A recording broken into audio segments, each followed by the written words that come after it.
Hi guys, welcome to my brief discussion on the concept of othering.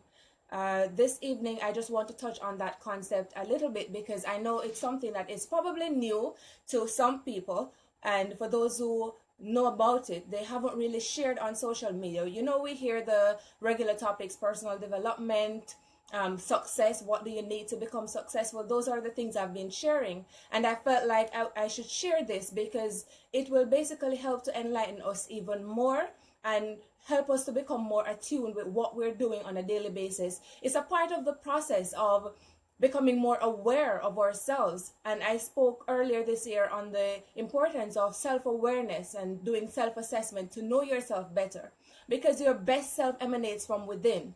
So ideally, you need to know who you are and how you're functioning in society if you ultimately want to be successful.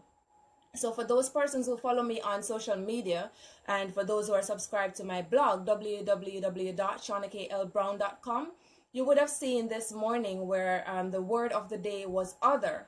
And then emanating from that, I went into a brief discussion on the concept of othering and how this can be detrimental to your own uplift as an individual. Now, before I continue, I should say, guys, that I did say 6:20, but I was here speaking to myself. The status was on personal or private, and that's why you didn't see me come on time. I'm usually on time, so I must apologize for that. So let's get right into it.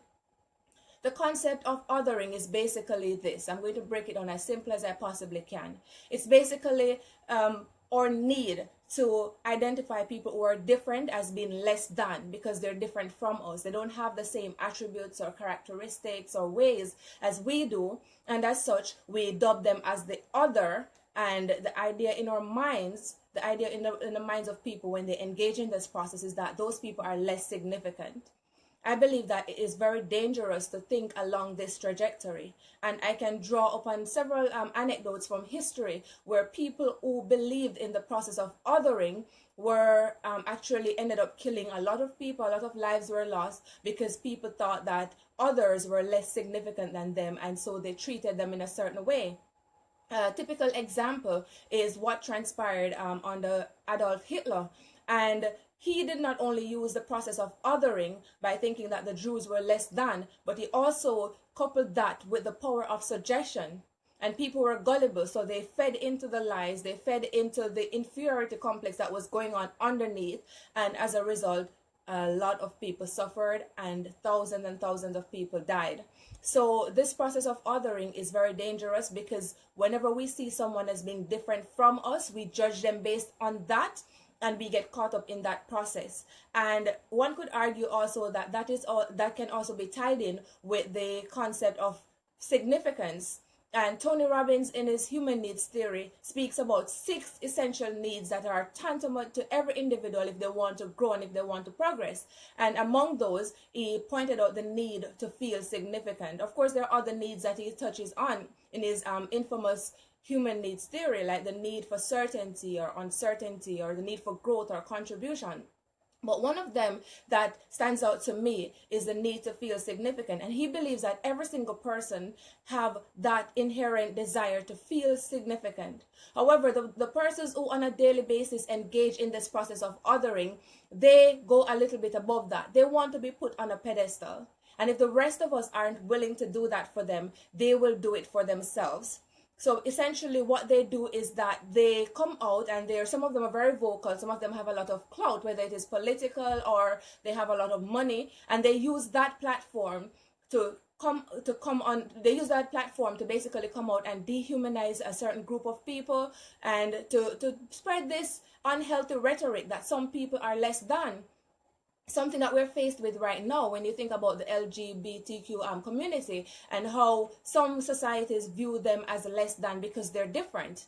And my thing is that if you're operating from the perspective that everyone is equal and everyone should be treated as such, then you would not engage in this process of isolating a certain class of people simply because they are different from you.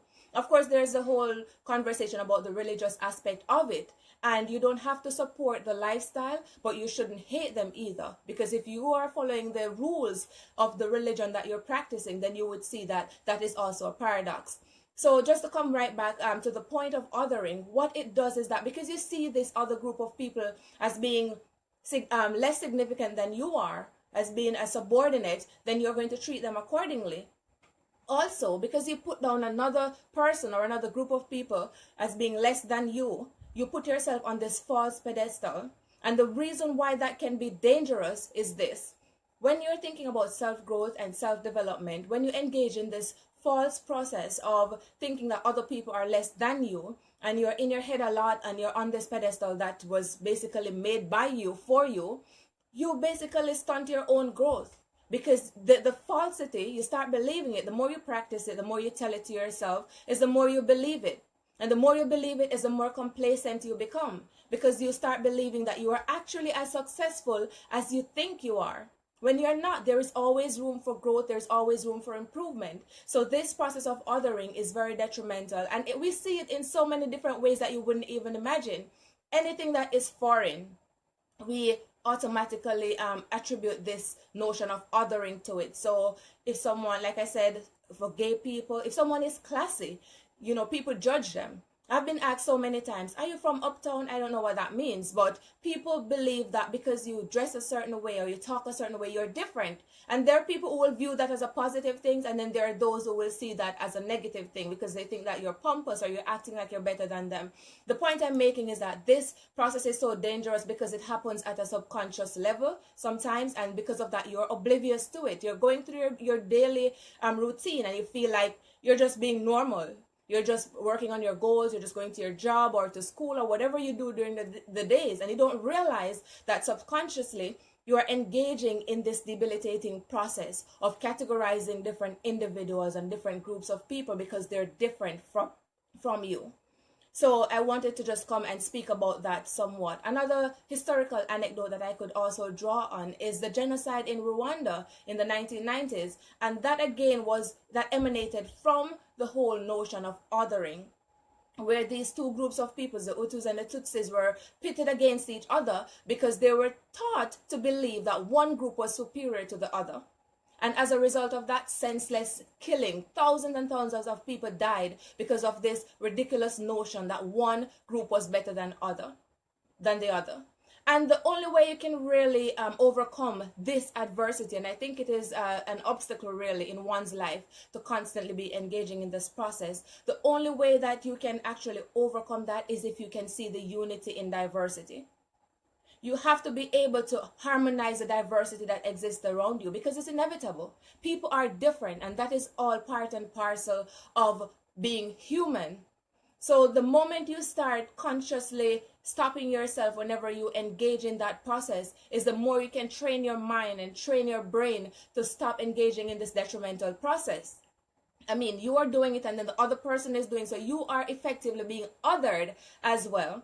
So this process of othering is just a fancy notion, I guess, of saying that you should not judge people who are different from you as being less than you. Because difference is something that even in today's society it is being pushed and it is something that's being embraced. So today they will tell you that it's good to be different. But the same people who are embracing this difference, they're very selective. So difference is okay for some people, but for another group that they still think is less than, this difference is still not appreciated. So there is really a complex maze that we exist in.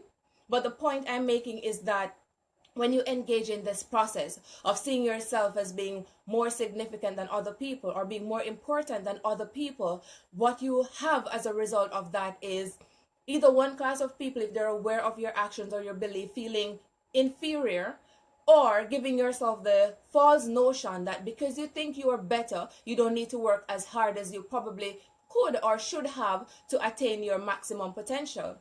So not only does it affect you on a personal level. One moment. Nicholas says, hey Shauna, this is Keisha. Oh, can't go on using my phone, so I'm using someone's account. Okay, that's fine, hon. Thanks for joining. I just wanted to speak briefly about this topic of othering. I don't know if you saw my post earlier today where the word of the day that I chose was other. And I guess when you read it, you probably thought it was a bit different than what you expected because we use the word other every single day, but not in that context.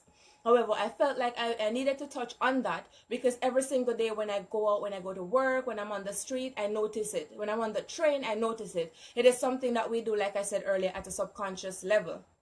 We judge people because they are not the same as we are, because they have certain idiosyncrasies that make them stand out. So we believe that because of this, they don't belong, or they should not be, they should not enjoy the same rights as you do. And that's why we have the social issues that we have today, like the issues with the transgender community or the gay and lesbian community, or the other social issues like in terms of where you're from, or even your skin color. When you look at issues of race, we know what has happened in terms of slavery. It was just because one man thought that another man was less than, and so he proceeded to treat him as such. And today, hundreds of years later, we are still living as a result of that. We're still affected by the negative implications that came with that. And maybe for another couple of 100 years, we will still be affected, just because of this dangerous process that each and every one of us engage in on a daily basis. So I really wanted to touch on that. I thought it was very important that I just came and gave my 2 cents where that is concerned. We see othering in other facets of life as well, such as on the political sphere. Well, you know that politics is a dirty game, as they say, right? So usually the norm is that when you have like a democratic society and election is coming around, basically what the candidates do is that they go up on a stage and they make each other look bad. That's just what they do. But they don't stop there. We see today where even when a new candidate comes, not only is he dehumanizing the person he's running against, but when he has had enough of that, he even goes as far as to dehumanize his predecessor. And of course, we know that in some cases, it's because of some underlying belief that this person is inferior to you, so you needed to get personal. So we really see the manifestation of this othering on many different levels, but on an individual level, I think we should all take responsibility for our actions. Since you're probably not in a position to necessarily go right now and gather up a cohort of people and radicalize and make some changes, you really have to start on an individual level. And even now, I have to be careful about the words I use. Like if I say radicalize, I have to be careful because we know that society even now has attributed a certain meaning to that term. So even though I'm using it in a different context, even that again is another tenet of the notion of othering. So even that is just how we're curtailed. Society is pulling us back and forth. We see it in the media every day where we're engaging in this process. Like if they say it is okay, then it's okay. But if not, then you have to really be curtailed and choose your words wisely. But I'm saying on an individual level, when you go out there and you start judging someone, you start turning up your nose at someone because he or she is different, just think about it. Does that difference make that person less than you? Or does that difference make that group of people less than you? Actually, it doesn't. They're human beings just like you, and we should embrace the difference. We should harmonize the diversity. We should find unity in diversity, and that's how we can grow. That's the only way we can grow as individuals and as a group of people, as a nation, and as a world. This is my contribution, and I hope you guys got something from it. Of course, I will keep updating you on my website, www.Shauna-kaye.brown.com. You can follow me on Twitter at @SK_Brown, or you can follow me on Instagram at SKB Renaissance Woman. I'm always happy to come and share with you guys, and of course I will keep sharing my insights. And if you have any questions or comments, leave them in the comment section below. Until next time, have yourselves a great evening, and God bless you.